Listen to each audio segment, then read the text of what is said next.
ജനകീയ പ്രശ്നങ്ങൾ ചർച്ച ചെയ്യാൻ നേരിട്ട് യോഗങ്ങൾ വിളിച്ച് ശൈലി മാറ്റി മുഖ്യമന്ത്രി. വരുന്ന രണ്ടാഴ്ചക്കിടെ 3 യോഗങ്ങളാണ് വിവിധ വിഷയങ്ങളുമായി ബന്ധപ്പെട്ട് വിളിച്ചിരിക്കുന്നത്. ലോക്സഭാ തെരഞ്ഞെടുപ്പിലെ കനത്ത തിരിച്ചടിക്ക് പിന്നാലെയാണ് മുഖ്യമന്ത്രിയുടെ ശൈലി മാറ്റൽ. വിവരങ്ങളുമായി പ്രജിത് മോഹനൻ ചേരുന്നു. പ്രജിത്ത്, വലിയ രീതിയിലുള്ള ഭരണവിരുദ്ധ വികാരം അലയടിക്കുന്നുണ്ട് എന്നുള്ള വിമർശനങ്ങൾക്കൊടുവിലാണ് ഇപ്പോൾ ജനകീയ പ്രശ്നങ്ങൾ ചർച്ച ചെയ്യാൻ ഈ ഒരു ശൈലി മാറ്റൽ മുഖ്യമന്ത്രി നടത്തിയിരിക്കുന്നത്. എന്തായാലും ഈ യോഗ തീരുമാനങ്ങൾ എപ്രകാരമായി എന്നുള്ളത് കണ്ടു തന്നെ അറിയേണ്ടതുമാണ്.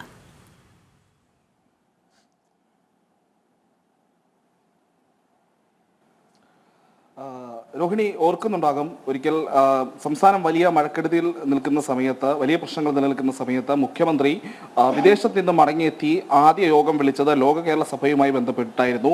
അന്ന് അത് വലിയ വിമർശനങ്ങൾ ഉണ്ടായിരുന്നു. ജനകീയ പ്രശ്നങ്ങളിൽ മുഖ്യമന്ത്രി നേരിട്ട് ഇടപെടാത്തത് എന്തുകൊണ്ടാണെന്നുള്ള ചോദ്യങ്ങൾ ഉയർന്നിരുന്നു. പക്ഷേ അന്നും പാർട്ടിയിലോ അല്ലെങ്കിൽ മുന്നണിയിലോ ആരും മുഖ്യമന്ത്രി പിണറായി വിജയൻ എന്ന പ്രതാപശാലിയായ നേതാവിനെ ചോദ്യം ചെയ്യാൻ തയ്യാറായിരുന്നില്ല. എന്നാൽ ലോക്സഭാ തെരഞ്ഞെടുപ്പ് ഫലം വന്നതോടുകൂടി അതിൽ ഇടതുമുന്നണിക്ക് വലിയ പരാജയം ഏറ്റുവാങ്ങിയത് സർക്കാർ വിരുദ്ധ നിലപാടുകളാണ്, അല്ലെങ്കിൽ സർക്കാരിനോട് ജനങ്ങൾക്ക് തോന്നിയ വെറുപ്പും വിരുദ്ധതയുമാണ് അതിന് കാരണമെന്ന് പാർട്ടിയും മുന്നണിയും ഒരേപോലെ വിലയിരുത്തിയ ഒരു സാഹചര്യമുണ്ട്. മുഖ്യമന്ത്രി ശൈലി മാറ്റണമെന്ന വലിയ വിമർശനം CPM സംസ്ഥാന സമിതിയിലൊക്കെ അടക്കം ഉയർന്നിരുന്നു. CPM തിരുത്തൽ നടപടികളുമായിട്ടൊക്കെ മുന്നോട്ട് പോവുകയാണ്. അപ്പോൾ ആ ഒരു സാഹചര്യത്തിലാണ് മുഖ്യമന്ത്രിയും ഇപ്പോൾ ഈ രീതിയിൽ തൻ്റെ നയം മാറ്റാനുള്ളൊരു തീരുമാനത്തിലേക്ക് അല്ലെങ്കിൽ ഒരു നടപടികളിലേക്ക് പോകുന്നത്. പ്രത്യേകിച്ച് ജനകീയ വിഷയങ്ങളിൽ മുഖ്യമന്ത്രി നേരിട്ട് യോഗം വിളിച്ചിരിക്കുന്നു. 3 പ്രധാനപ്പെട്ട വിഷയങ്ങളിലാണ് വരും ദിവസങ്ങളിൽ മുഖ്യമന്ത്രി യോഗം വിളിച്ചിരിക്കുന്നത്. ഇതിൽ ആദ്യത്തെ യോഗം എന്ന് പറയുന്നത് വന്യജീവി ആക്രമണം രൂക്ഷമായി തുടങ്ങുന്ന സാഹചര്യത്തിലാണ് മുഖ്യമന്ത്രി ആദ്യത്തെ യോഗം വിളിച്ചിരിക്കുന്നത്. ഈ മാസം 26-നാണ് ഇടുക്കി, വയനാട് പോലെയുള്ള മേഖലകളിലെ ജനങ്ങൾ അനുഭവിക്കുന്ന വിഷയങ്ങളിൽ നേരിട്ട് മുഖ്യമന്ത്രി ഇപ്പോൾ യോഗം വിളിച്ചിരിക്കുന്നത്. നേരത്തെ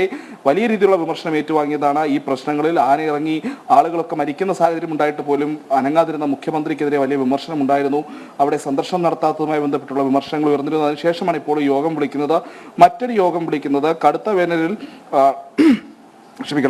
വേനലിൽ സംസ്ഥാനത്ത് വലിയ തിരിച്ചടി നേരിട്ട കർഷക വിഭാഗങ്ങളൊന്നായിരുന്നു ഏലം കർഷകർ.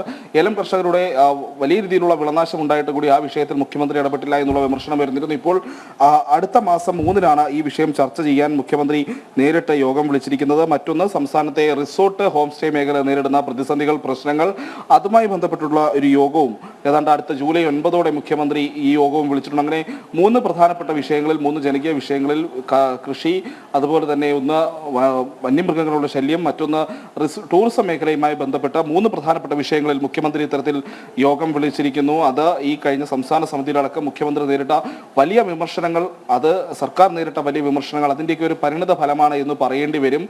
മുഖ്യമന്ത്രിയുടെ ശൈലി മാറ്റം ആവശ്യപ്പെട്ട CPM സംസ്ഥാന നേതൃത്വത്തെ, അല്ലെങ്കിൽ CPM-ലെ സംസ്ഥാന സമിതിയിലേക്ക് നേതാക്കളെ തൃപ്തിപ്പെടുത്താനുള്ള ഒരു നടപടിയെ കൂടി നമ്മൾ ഇതിനെ കാണേണ്ടതുണ്ട്. എന്തായാലും വരും ദിവസങ്ങളിലും ഇത്തരം വിഷയങ്ങളിൽ മുഖ്യമന്ത്രി യോഗം വിളിക്കുന്ന സാഹചര്യം ഉണ്ടാകാം.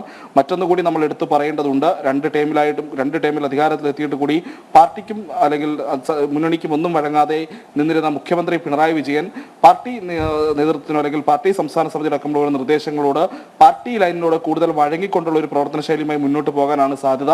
ഭരണത്തിൽ പാർട്ടി കൂടുതൽ ഇടപെട്ട് തുടങ്ങിയിരിക്കുന്നു അതിൻ്റെ ഒരു ഉദാഹരണമായി കൂടി നമുക്ക് ഈ വിഷയങ്ങളിൽ കാണാം. ജനകീയ വിഷയങ്ങളിൽ ഇടത് സർക്കാർ കൂടുതൽ സജീവമായി ഇടപെടണമെന്ന ആവശ്യം, അതിനെ അംഗീകരിച്ചുകൊണ്ട് കൂടി തന്നെയാണ് ഇത്തരമൊരു നടപടിയുമായി മുഖ്യമന്ത്രി മുന്നോട്ട് പോകുന്നത്. രോഹിണി. ശരി, പ്രജിത് മോഹനനാണ് വിവരങ്ങൾ നൽകിയത്.